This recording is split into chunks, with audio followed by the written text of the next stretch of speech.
All right, picture this. It's the morning of July 5th, 2017 in Bangkok, Thailand. A man is just sitting inside his massive luxury villa typing away on his laptop. He is completely unaware that his life of multi-million-dollar extravagance is literally seconds away from a crashing halt. Suddenly, this huge noise echoes from the street outside. It's the unmistakable sound of a severe car crash. Panicking, the guy sprints out his front door to see what's going on, and in doing so, he makes one fatal, irreversible mistake. He leaves his laptop sitting wide open and fully unlocked. Welcome to This Explainer. Today, we're diving into a massive, globally coordinated forensic investigation. We are going to look at exactly how a coalition of international law enforcement agencies perfectly merged the physical and digital worlds to unmask and take down the single most wanted man on the dark web. I mean, how do you catch a ghost? Because the man who ran out of that Bangkok villa was definitely no ordinary person. He had spent years completely hiding his real-world identity while running a massive illicit empire. For the longest time, global authorities were basically hunting a phantom. Back in the early 2010s, as the dark web really started to rise, it became this untouchable haven for everything illegal. We're talking drugs, weapons, and even more terrifying contracts. The people running these sites were shielded behind layers of encryption. They were completely untraceable. But, as we're going to see in this forensic breakdown, the line between our physical reality and our digital shadows, it is way thinner than we think. To really grasp why this specific target was so absolutely critical to investigators, we have to look at the sheer scale of the empire he built. It was a site called Alphabay. At its peak in 2017, Alphabay was processing roughly $600,000 in illicit sales every single day. Let that sink in. It was a sprawling digital black market with over 300,000 illicit items listed at any given time. This was not some small-time basement operation. It had become the absolute center of gravity for global illicit trade on the internet. And investigators? They were up against an absolute brick wall. The mastermind behind it all, a user known only as Alpha02, operated behind what looked like an impenetrable shield. He used the Tor network to completely mask his server's physical location by constantly bouncing connections all across the globe.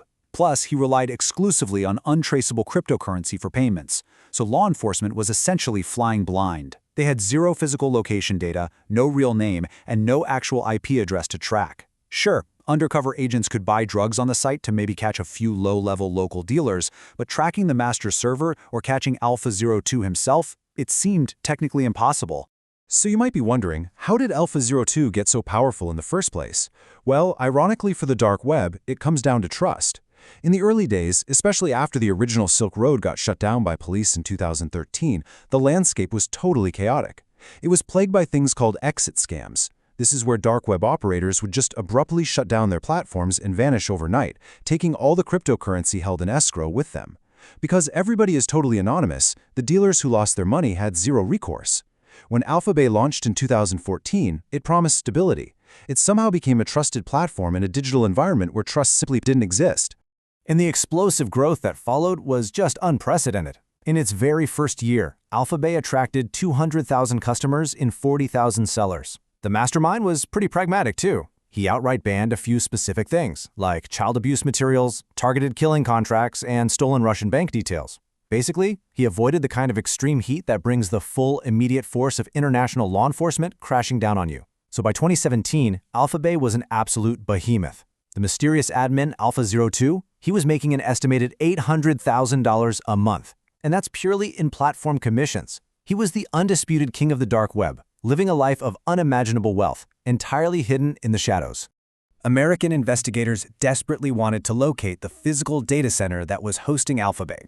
If they could find the actual server, they could raid it, shut the platform down, and hopefully find some kind of clue pointing to Alpha02. But again, they were stuck. The hidden server was masked perfectly behind the Tor network. Standard digital forensic tools? Completely useless here. They couldn't ping a location, they couldn't trace a wire. The digital world was effectively sealed off from the physical world. But then, in 2017, the entire investigation completely shifted. A DEA agent named Robert Miller, who had been tirelessly hunting Alpha02 for years, received a tip. It highlighted an old, seemingly insignificant piece of digital data from the very, very early days of the platform. That tiny breadcrumb, it was an email Just a completely standard, boring welcome message that was automatically sent out to a new user when Alphabay first launched back in 2014. It literally just said, "Welcome to Alphabay." Now, normally, these automated emails are masked and heavily scrubbed of any identifying data. And Alphabay actually did fix their system to ensure that was the case pretty quickly. But in the very beginning, for just a brief, tiny window, they made an amateur mistake. That fatal digital mistake was left sitting right there in the email's header data. This is what authorities unmasked. pimp_alex_91@hotmail.com. Seriously, that was it. That was the smoking gun. It was a single personal email address that Alpha02 had accidentally used to set up the automated welcome system back in 2014, before he realized and corrected his error. From a forensic standpoint, this is the exact moment the digital ghost finally gained a physical shadow. And this is where a truly brilliant forensic trace kicks into high gear. Using this Hotmail address, authorities started scouring the open internet. First, they hit on a profile on a French social media platform called skyrock.com under the name Alex, which actually contained real photos of him from 2008 and 2009. Next, that same email was linked to an old dating profile, where Alex listed his hometown as Trois-Rivières, a city up in Canada. The profile noted he was 17 years old in 2008, meaning the 91 in his Hotmail address likely stood for his birth year, 1991. And then came the absolute clincher. In 2008, using that exact same Hotmail address, this person posted a question on a French technology forum. The username on that forum? Alpha02. And at the bottom of that 2008 forum post, he had actually signed off with his real full name, Alexandra Cazes. The phantom was finally unmasked. The authorities now had a physical human being directly and undeniably linked to the most notorious dark web alias in the world. It's just a wild contrast, right? While Alpha02 was this untouchable dark web mastermind, the real Alexander Cazes presented himself online, like on his LinkedIn, as just a simple, everyday software designer. But thanks to his illicit empire and that massive $800,000 a month income, Alexander was actually living in a $3 million mansion just outside Bangkok. He was driving a Lamborghini, living with his Thai wife, and buying up luxury holiday villas in Phuket and Cyprus. The agents were now physically tracking him on the ground in Thailand, just watching the undisputed king of the dark web go about his seemingly normal, quiet daily life. Okay, so here's the crucial point. Now what? You know exactly who he is, you know exactly where he lives, but a massive new dilemma pops up. How do you arrest a digital mastermind without totally losing the evidence? Think about it. If authorities just kick down his front door and arrest him, Alexander would definitely have fail-safes in place. His laptop would lock instantly, his hard drives would be heavily encrypted, and the digital keys to Alphabay, the actual proof that he is Alpha02, not to mention all that cryptocurrency, would be locked away forever. They absolutely needed to catch him red-handed, while his devices were open and unencrypted. And while the Americans were trying to figure out this logistical nightmare in Thailand, a fascinating complication popped up over in Europe. A competing dark web platform called the Hansa Market had been causing massive headaches for European authorities. But recently, the Europeans had scored an incredible covert victory of their own. They had secretly tracked Hansa's server to a physical data center in the Netherlands, and even identified its owner, who was living in Germany. And this right here birthed Operation Bayonet, a perfectly synchronized global masterstroke involving agencies from 7 different nations. Here was the plan. On June 20th, European authorities secretly raided that Hansa data center in the Netherlands and arrested the German owner. But crucially, they kept the site running. They secretly took complete administrative control of it. Then, the plan was for July 5th, where the Americans and Thai authorities would execute their physical move on Cazes. The master plan was that, once Alphabay was unexpectedly taken down, all those panicked users would flee straight into the waiting arms of the European authorities over at Hansa.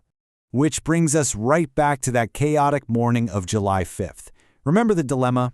They needed Alexander Cazes away from his computer without him having a split second to lock it or shut it down.